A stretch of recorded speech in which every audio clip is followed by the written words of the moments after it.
Bueno, buenos días, buenas tardes, buenas noches. Esta va a ser la última clase, la clase de la semana 4 del módulo 4 de la Diplomatura en Economía Social y Desarrollo Local de la Universidad Nacional de Catamarca, la Facultad de Ciencias Económicas y de Administración.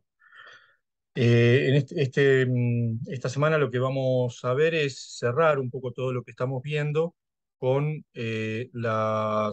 digamos, las formas y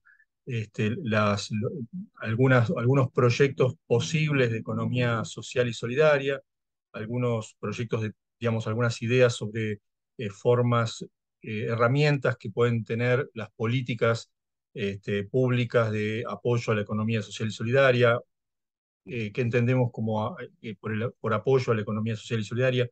Un poco vamos a ver todo eso, eh, cerrando lo que tiene que ver con el modelo de intervención, las formas de intervención. También la idea también es, digamos, en esto que vamos a ver va a estar implícito también de qué manera, cómo evaluar una política pública en economía social y solidaria, qué es lo que tenemos que tener en cuenta o, digamos, en todo caso, cuál va a ser la referencia en el momento de evaluar una política de economía social y solidaria. Bien, vamos con una presentación, vamos a poner una presentación, a ver.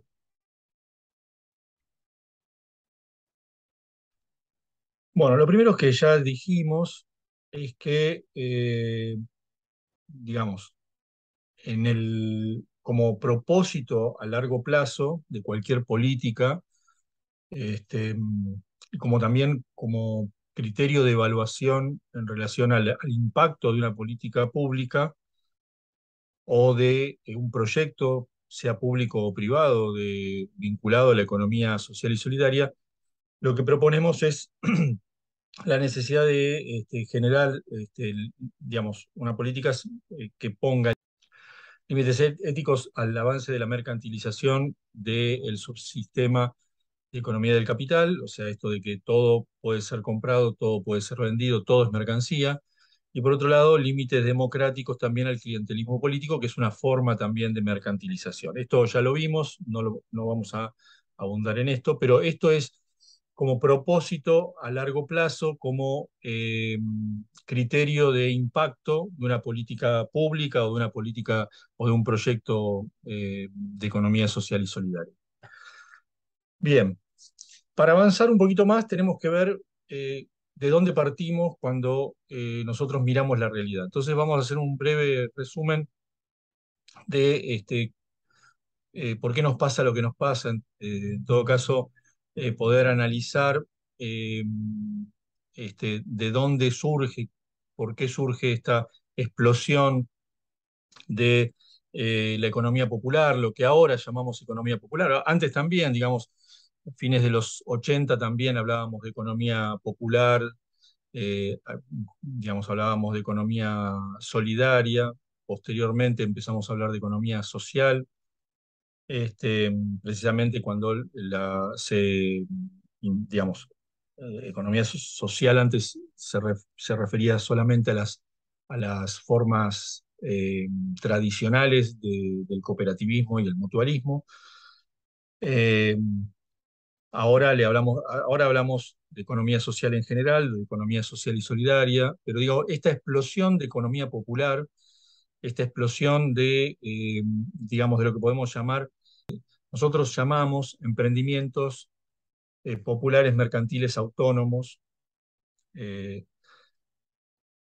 emprendimientos populares, sean estos individuales o familiares y asociativos, pero esta explosión, digamos que un tercio de la población vive de eso o tiene vinculación con actividades que tienen que ver con eso, la mercantilización muchas veces la mercantilización de actividades que tradicionalmente fueron domésticas. Eh, Esto que comienza desde los 80, podemos decir, desde fines de los 80 o mediados de los 80, eh, digamos, ¿por qué surge esto? ¿De dónde sale? De dónde, ¿cuál es el origen de esto? Entonces, lo que vamos a ver así a grandes rasgos es que eh, digamos, con el capitalismo, con la introducción del capitalismo en los distintos territorios, se van, se van sucediendo distintos ciclos modernizadores de esos territorios. Esos ciclos modernizadores vienen con especialización del territorio. Los territorios se especializan en, a veces, monoproducciones, ¿no? Otras veces no son monoproducciones, pero sí el territorio se especializa en algunas cosas. Y en otras cosas, eh, no, o sea que las vas a tener que comprar de otros territorios, la tienen que traer de otros territorios. Este ciclo de modernización, eh, que comienza a fines del siglo XIX, digamos, eh, este, en, en Argentina, que se da en todo el mundo, digamos, en el siglo XIX, eh, hay en los territorios periféricos y en las periferias de las periferias, este, tardaron más tiempo, digamos, y podemos decir que desde comienzos del siglo XX hasta mediados del siglo XX se dieron ciclos, o hasta hoy en día se dan ciclos de modernización. Eh, a mediados del siglo XX, digamos, la segunda mitad del siglo XX, allá por la década del 70, comienza a bajar los ingresos locales, a reducir las ganancias de las producciones en las que se habían especializado los territorios, y aparece lo que llamamos las crisis de las economías regionales, a comienzos de los 60, en algunos casos 60, 70, las crisis de esas economías regionales, eh, y esto hace que los ingresos locales bajen. Los ciclos de modernización traen, por un lado, la incorporación de los territorios al capitalismo. Muchas veces entra la mercancía a los territorios, en territorios que tradicionalmente no tenían mercancías, digamos, se proveían en una forma muy importante de un sistema, digamos, semi-autárquico, eh, con las producciones locales. Eh, la mercancía llega con el dinero, también digamos, con la generalización del uso del dinero. Y cuando empieza a haber, cuando suceden estas crisis de los monoproductos, bajan los ingresos locales, el dinero cae, y se produce una crisis de ingresos en los territorios.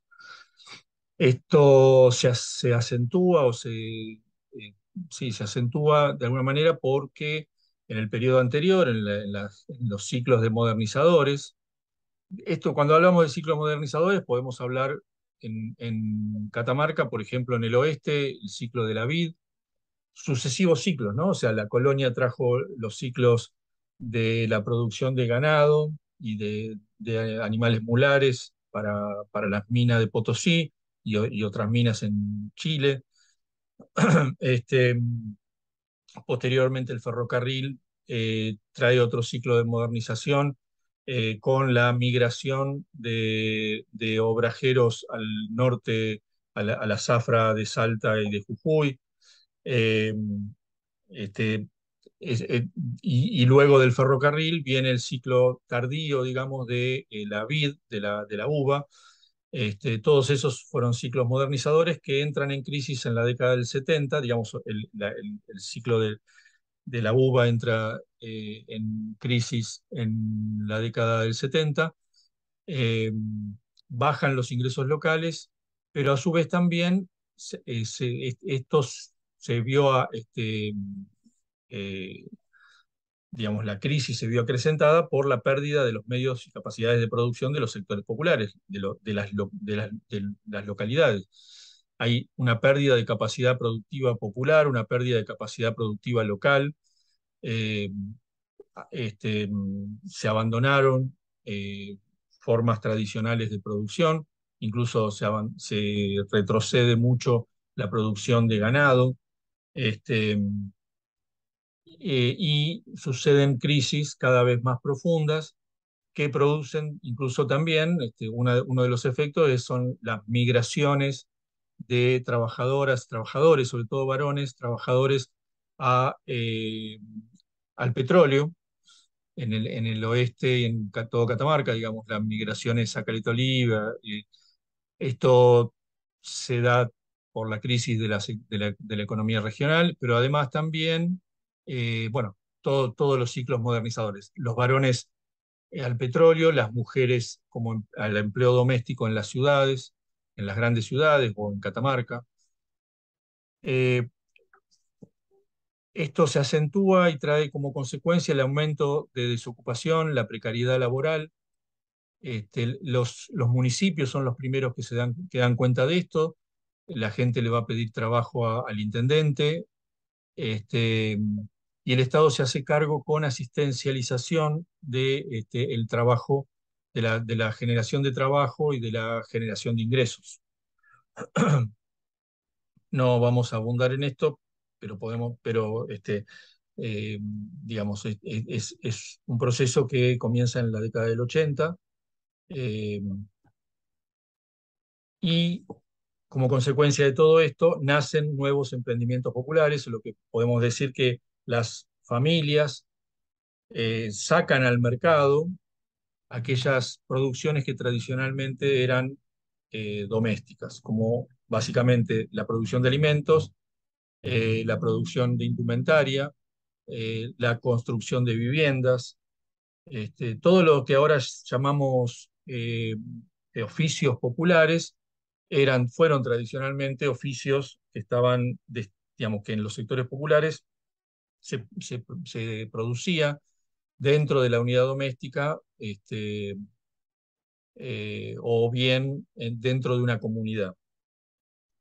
Bien, estos emprendimientos nacen justo cuando el consumo local de productos locales cae, porque es la crisis de estos ciclos modernizadores. Los ciclos modernizadores se especializaron a la producción, especializaron a la población en un tipo de producción, localmente ya no se consumen alimentos locales, comidas locales, digamos, productos agropecuarios locales, se consumen desde otras zonas. Bueno, la harina es un caso, este, digamos, la pérdida de capacidad productiva de los productos básicos, ¿no? La harina, la grasa, el aceite, este, bueno, justo en el momento que los emprendedores, digamos, las familias salen al mercado a vender sus productos, es cuando localmente se está más orientado a comprar los productos que vienen de afuera. Esto es la rueda de la crisis. No vamos a abundar más sobre esto, pero digamos, esto es una hipótesis que planteamos para poder decir de cómo fue que nacieron los emprendimientos populares, cómo es que ahora hablamos de economía popular, social, solidaria, desde de esta situación de los emprendimientos populares o de la, de la situación de las familias de sectores populares. Eh, Bien, frente a esto, nosotros lo que proponemos es un proyecto de economía social y solidaria en el territorio. Este proyecto va a comenzar con digamos, vamos a nombrar una serie de acciones. Estas acciones van a estar orientadas, digamos, no, digamos, van a tener eh, un enlace, digamos, lógico, no cronológico. O sea, cronológicamente va a haber que hacer todo junto. Nosotros lo que estamos planteando acá es una relación lógica y una secuencia lógica de estas acciones.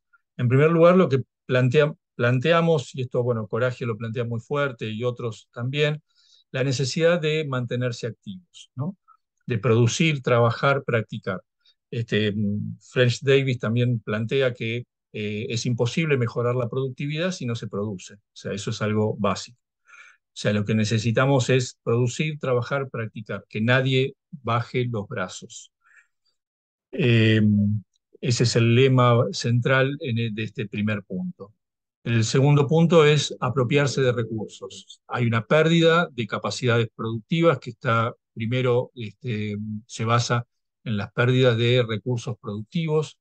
Entonces hay una necesidad, nosotros vamos a decir, de reapropiación de recursos porque partimos de una situación inicial donde las poblaciones locales tenían funcionamientos autárquicos.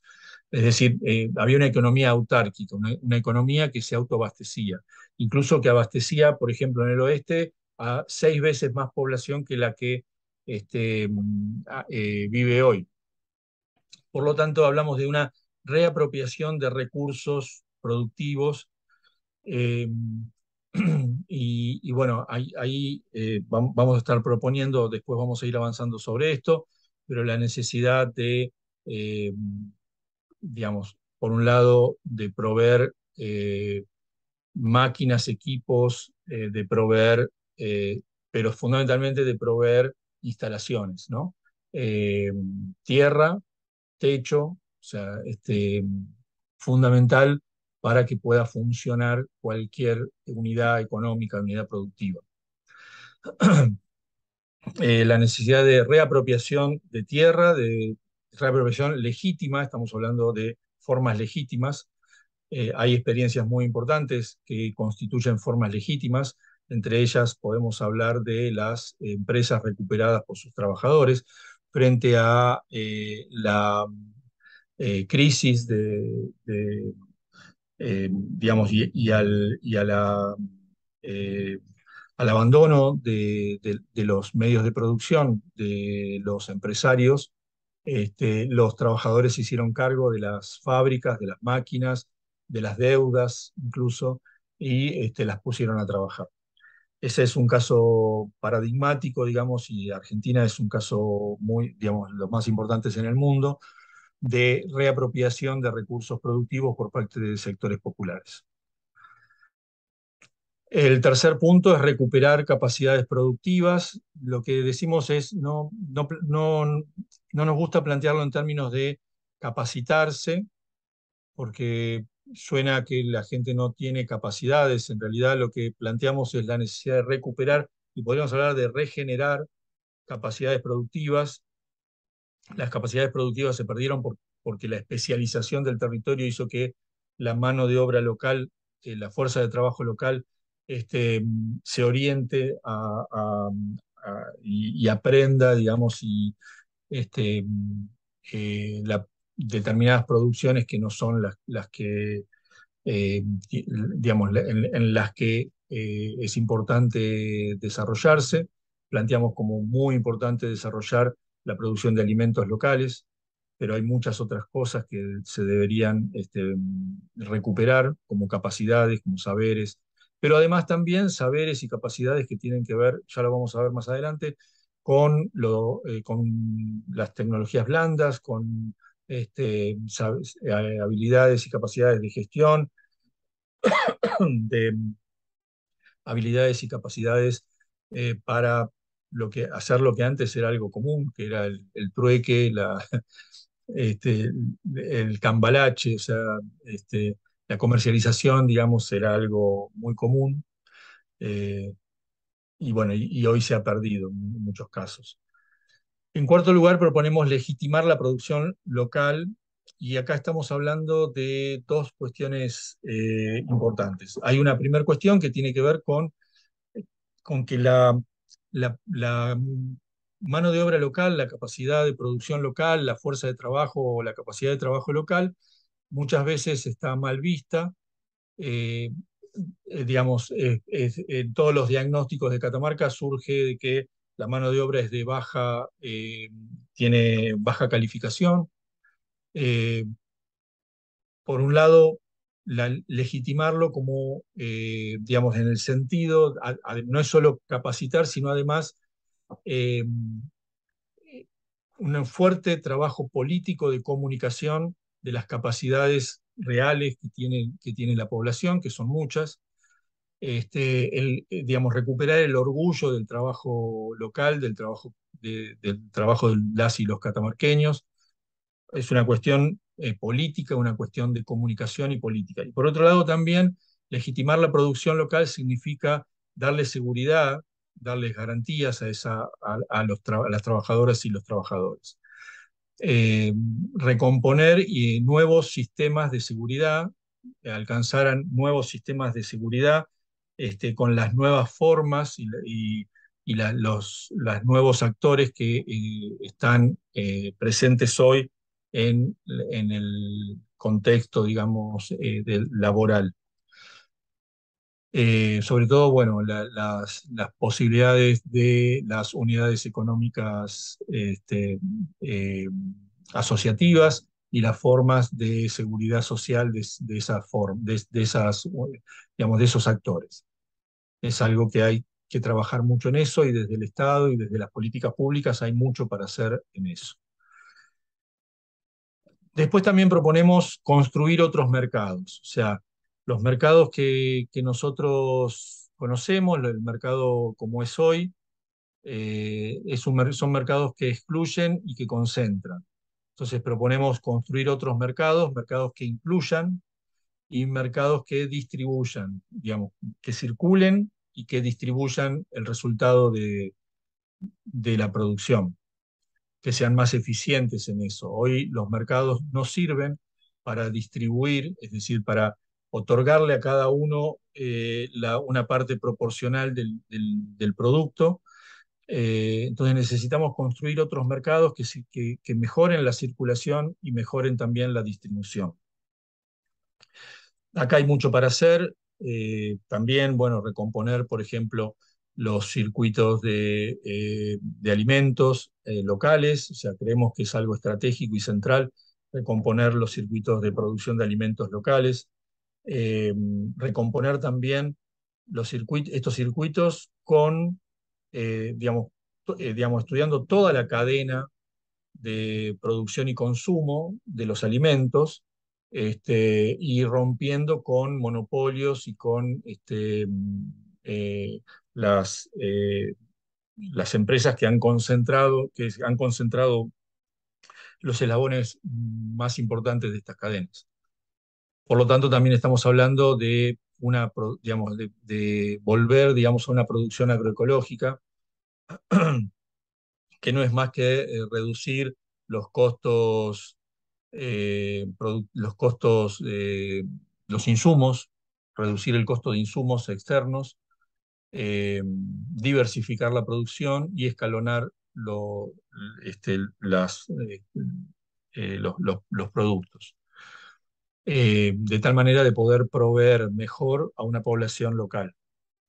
Nosotros, digamos, cuando se concentra, cuando los territorios se especializan, sobre todo en la producción de alimentos, eh, aparecen grandes ineficiencias en el abastecimiento local.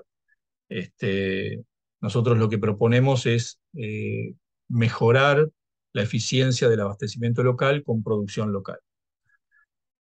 Y todo esto cierra con procesos de educación popular, como vimos en la clase de la semana pasada, y la construcción de poder popular, o sea, con redes, como vamos a ver más adelante, con redes de organizaciones sociales que aporten en este sentido, en el sentido de esta construcción. Esto es lo que nosotros llamamos la rueda de la economía social, rueda de economía social solidaria, la rueda de la economía social, eh, digamos, sin duda, un proyecto político, es parte de una economía política eh, aplicada al territorio. Podría ser tranquilamente un plan, un proyecto político en un territorio, en un territorio local o un regional. Bien, entonces esta es la segunda pata, ¿no? O la segunda, digamos, en realidad es la segunda escala con la que estamos mirando el problema. La primera es una escala global, amplia. Esta es una escala más local. Y vamos a ir a una escala más próxima, con algunas herramientas, y para eso vamos a explicar un poquito la teoría de los factores económicos de Luis Raceto, y vamos a ver rápidamente, vamos a tratar de hacerlo, la rueda de los factores económicos. Raceto plantea que cualquier unidad productiva en el sistema capitalista, vamos a hablar de unidades productivas en el sistema capitalista, o sea, las condiciones reales en las que vamos a estar trabajando, porque nosotros no estamos trabajando en un sistema económico del trabajo, en un sistema económico social, solidario, de economía social solidaria. O sea, estamos construyendo eso inmersos en la realidad del sistema capitalista. Entonces, Raceto caracteriza eh, a, a partir de pensamientos marxistas y de otras, o sea, en realidad lo que hace es este, poner en juego, digamos, algunas cuestiones que ya habían trabajado otros. Él dice, bueno, los, él, como conté ya creo que en alguna intervención, él diferencia factores de recursos. Él dice los factores económicos son los factores. O sea, los factores económicos son recursos productivos o económicos que las sociedades objetivan, las sociedades particulares objetivan como recursos para satisfacer necesidades. O sea, como bienes que se utilizan, que se pueden utilizar, que es legítimo utilizar para satisfacer necesidades. Y entonces plantea, en primer lugar, dice, bueno, existen como recursos lo que vamos a llamar medios, digamos, como factores económicos, los medios materiales en general. Agrupamos una serie de factores en esto que llamamos medios materiales. Pero por otro lado, hay también, así como hay medios materiales, está, por otro lado, los medios financieros, ¿eh?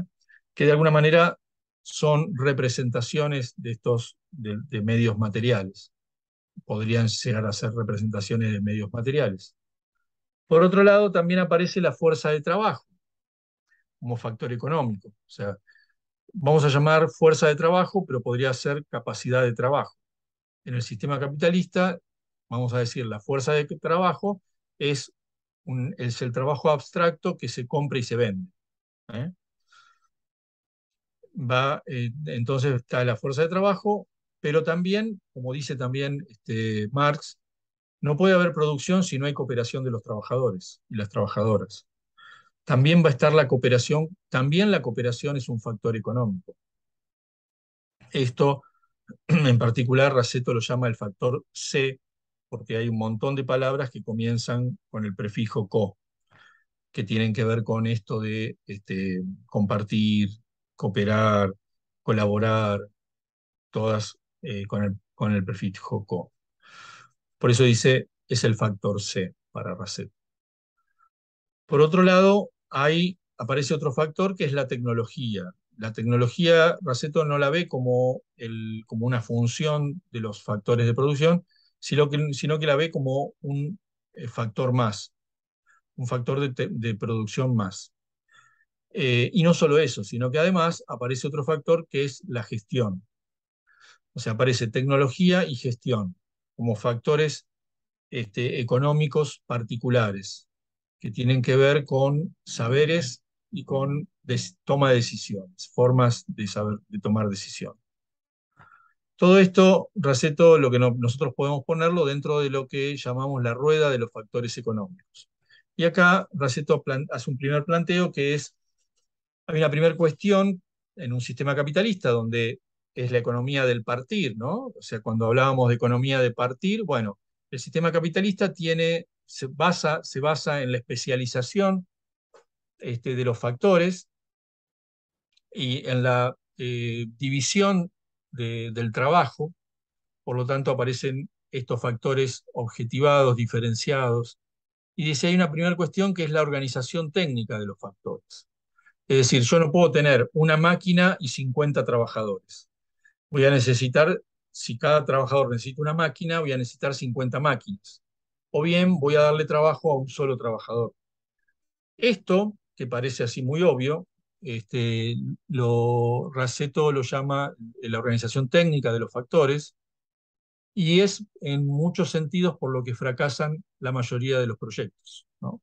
Muchos proyectos en los que hay grupos grandes con pocos medios materiales, o grupos grandes con muchos medios materiales sin medios financieros, o por ahí con medios materiales o con capacidad para obtener medios financieros, pero sin conocimientos, sin saberes, ¿no? O por ahí estamos todos peleados, sin cooperación. Tomamos malas decisiones, sin gestión. Entonces, lo primero que él dice, bueno, miren, necesitamos que haya una organización técnica de los factores, y por lo tanto cada factor tiene que darse en una determinada proporción. Hay una banda, digamos, un camino por el que se puede transitar, digamos, entre tanto y tanto. Yo necesito entre tanto y tantos medios materiales, entre tanto y tantos medios financieros, en- entre tantos y tantos fuerzas de trabajo, para que la unidad económica funcione bien. Esta es una primera cuestión. Nosotros tenemos que prever estas cuestiones en los proyectos de política, y también, por supuesto, en los proyectos particulares, en los proyectos que tienen que ver con experiencias de economía popular. Digo economía popular en particular porque es lo que hay, pero también en la economía social solidaria. Lo otro que me dice Raceto es que, por otro lado, voy a tener la organización política de estos factores. Y esto es lo más interesante de todo. Lo que me dice es que en una economía capitalista especializada voy a tener, eh, digamos, los factores económicos no están sueltos por ahí, sino que están subjetivados. O sea, hay sujetos que son los dueños de esos factores. Hay sujetos que son los que se apropian, o son los propietarios de esos factores. Por ejemplo, vamos a tener los medios materiales, vamos a tener al propietario, a los dueños. Los medios financieros, vamos a tener a los banqueros, los accionistas.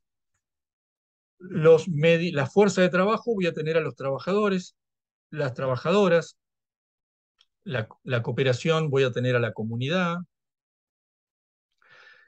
La tecnología, vamos a tener ingenieros, especialistas, y en la gestión vamos a tener gerentes, directores, ejecutivos. O sea que los medios, los factores productivos están subjetivados. Quiere decir que no son cosas en el aire. Hay sujetos que son dueños de esos medios y que los tienen que poner en común para lograr eh, una unidad económica que funcione. Esto de ponerlo en común no es tan sencillo, y en general lo que dice Raceto es que alguien tiene que constituirse en organizador de esa unidad económica. ¿Qué quiere decir esto? Que alguien se coloca como organizador. No es que alguien es el presidente de la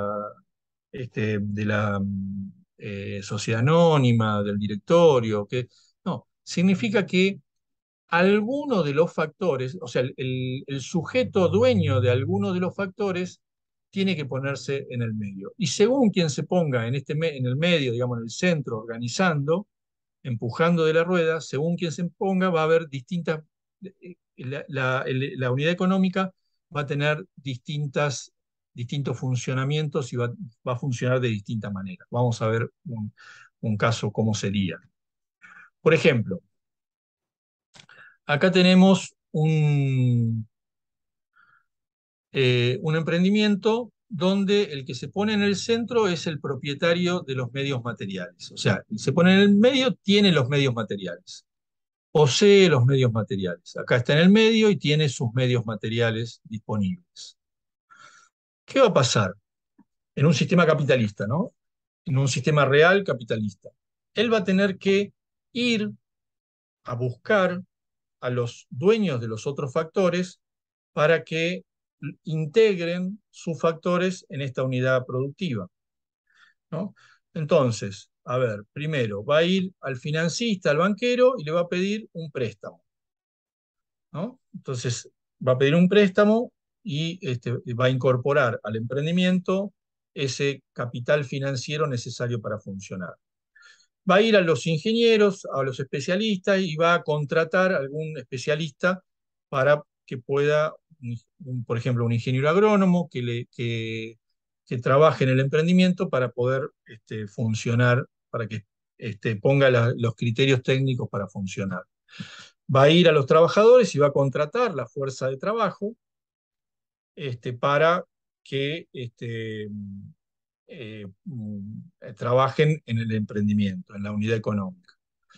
Va a contratar un ejecutivo, un gerente, un jefe, un capataz, lo que sea, para que gestione esa unidad económica y por último va a tener también que ir a la comunidad va a tener que de alguna manera llevarse bien y hacer algo para que todos cooperen en este emprendimiento.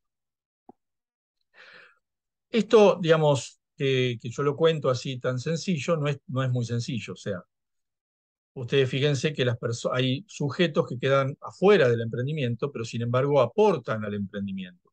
No van a aportar por nada. Lo que dice Raceto es, en el sistema capitalista van a pedir una remuneración por su aporte, ¿no? El banquero le va a pedir una tasa de interés, le va a prestar plata, pero le va a cobrar una tasa de interés.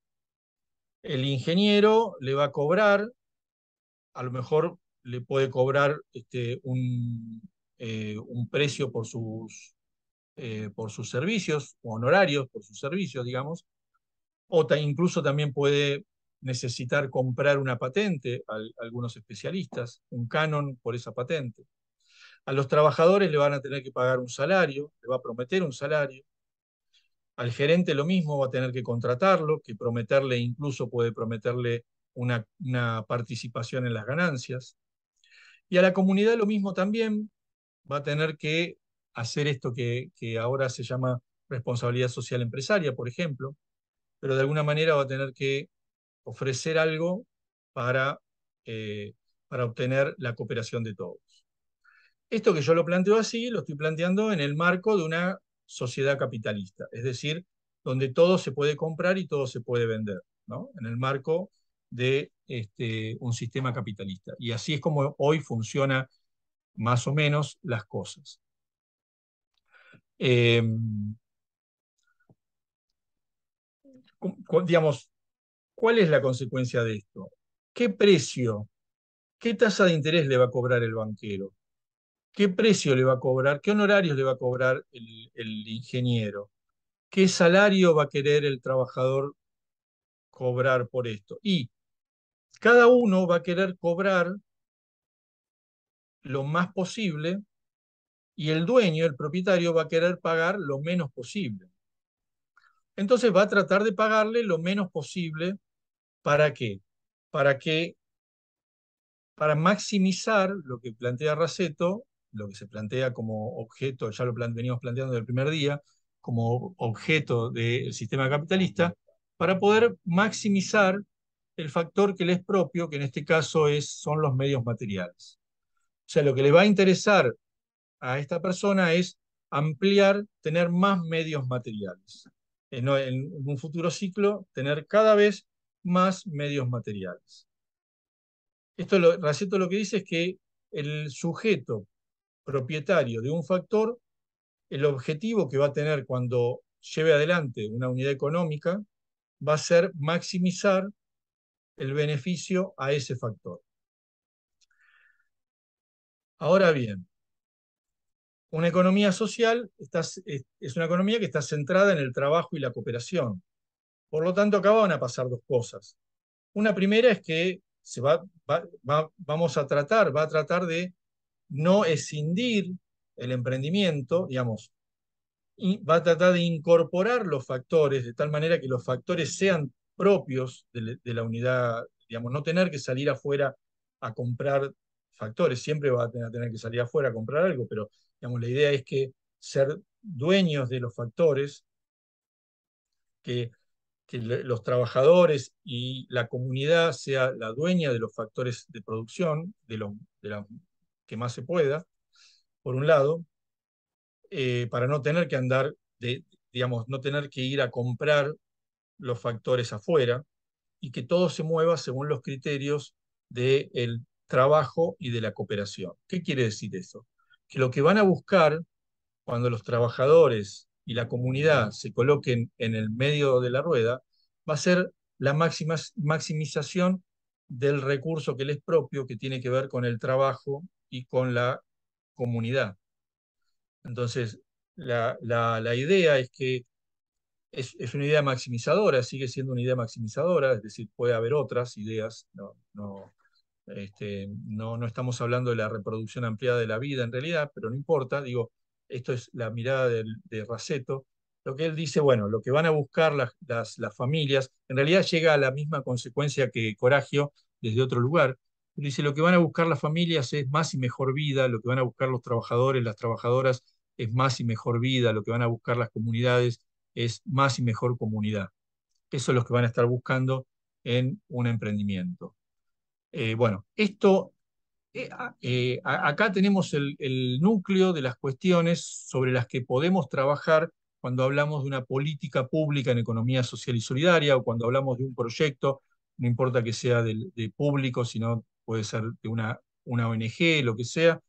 Nosotros vimos experiencias de ONG, vamos a seguir viendo en los videos. Este, Cuando hablamos de esto, estamos hablando, este es el núcleo central de dónde tenemos que poner la mirada cuando queremos, hablamos precisamente de acompañar, apoyar unidades económicas que tienen que ver con la economía social, solidaria, popular. Entonces, vamos a decir que eh, un sistema de apoyo integral para la economía social y solidaria, por un lado, va a tener que pensar en cómo se incorpora capital, medios materiales y medios financieros. Ustedes van a ver en el apunte, hablamos, no podemos explayarnos mucho acá, pero sí lo están viendo en los videos que estamos viendo. Pero la incorporación de capital puede ser a través de, por ejemplo, sistemas de crédito con tasa subsidiada. En Argentina hay una ley nacional de microcrédito que subsidia la tasa, que en este momento es tasa de 3% anual, o sea, cero, casi cero. Medios materiales, por ejemplo, el banco de herramientas, el programa Emprendedores, digamos, distintos programas que asignan, otorgan medios materiales y medios financieros para que los emprendedores puedan funcionar, para que las unidades económicas, las unidades productivas puedan funcionar mejor. Y podemos pensar en otros, ¿no? Otras formas, pero siempre vamos a estar hablando de este tipo de cosas, de apoyo en este sentido. También puede ser apoyo, por ejemplo, en, para recuperar o para usar tierras públicas para la producción, ocupar espacios públicos para la producción, ocupar para la producción incluimos comercialización también, el uso de espacios públicos, el uso de espacios comunes, comunitarios. Bueno, hay muchas formas que tienen que ver con esto de incorporar capital a la unidad productiva. O sea, ¿qué quiere decir? Que el dueño, cuando decimos, bueno, eh, pueden ser alguien que preste un terreno para producir, ¿no? Entonces aporta ese terreno en sentido de préstamo, no esperando una paga por eso, ¿no? Hay un criterio que no es el de compra-venta en ese caso. Después la incorporación de capacidades para el trabajo asociado, capacidades de trabajo y de cooperación, ¿no? De esto, todo lo que vimos la semana pasada, que tiene que ver con el reconocerse, el reconocer al otro, este, eh, digamos, las, eh, las formas y las maneras como mejoramos la comunicación, la empatía, la comunicación empática en los grupos, eh, cómo se mejora la capacidad para llegar a acuerdos, para negociar. Bueno, hay un montón de cosas que tienen que ver, hay líneas de trabajo que tienen que ver con esto de incorporar capacidades para el trabajo asociado. Después, incorporar conocimiento aplicado, tanto en la toma de decisiones como tomar mejores decisiones, eh, tecnologías de gestión, que no deberían descuidar, digamos, la mirada eh, respetuosa de las características particulares de las culturas locales, de las culturas de cada lugar, ¿no? Pero además también en los productos y procesos productivos, tecnologías de producción, tecnologías de comercialización, tecnología de administración, la idea de comercializar, bueno, lo que contamos eh, recién, ¿no? De pensar en circuitos cortos de comercialización de alimentos, formas de producción respetuosas del ambiente, pero además que reduzcan insumos externos y que brinden mejores servicios a la población. Formas también que se asocien, ¿no? Por ejemplo, se asocien productores con consumidores, nodos de abastecimiento popular, local, o por ejemplo también que combinen medios financieros con comercialización, por ejemplo, preventa de alimentos, o sea, el pago anticipado por alimentos eh, que ayude a financiar la producción. Bueno, hay muchas herramientas que podemos pensar concretas como parte de este sistema integral para la economía social y solidaria. Pero por último, queremos nombrar también la red de apoyo integral, que va en dos sentidos. En un sentido es, nadie puede generar un sistema integral de apoyo completo. O sea, un solo actor no lo va a lograr. Va a requerir de la articulación de muchos actores, de todos los actores del territorio, de todos los que estén involucrados, digamos, con el problema. Esa es una cuestión. La otra cuestión es que ese sistema debería proveer de un nuevo sistema de seguridades. Esto que se ha roto, que es la idea de la seguridad social, esta idea que teníamos del trabajo para toda la vida, de trabajar en una actividad que me iba a remunerar y de la cual íbamos a poder pensar en un ascenso social. Esta idea que se ha perdido, hay que recuperarla de alguna manera pensando en las realidades de hoy y no añorando por un pasado que difícilmente vuelva. Bien, este es el final, esta es la última parte de la clase. Quedo a disposición de todos los que necesiten, este, de cualquier cosa que necesiten, o sea, me pueden llamar, escribir, eh, de la forma que sea, yo estoy a disposición para lo que necesiten. También voy a facilitar también, ahora que un poco estoy aprendiendo a usar el campus virtual, estoy haciendo algunas tareas de programación en el campus, voy a ir metiéndome y para facilitarle la tarea en los cuestionarios y para poder dejarle algunas pistas que también les sirva para ir aprendiendo un poco más rápido, digamos, sin tantos obstáculos, ir mejorando de esa manera la forma como estamos transitando este proceso de educación y de aprendizaje entre todos. Les mando un fuerte abrazo solidario y estoy a disposición para lo que necesiten. Chao. Chao.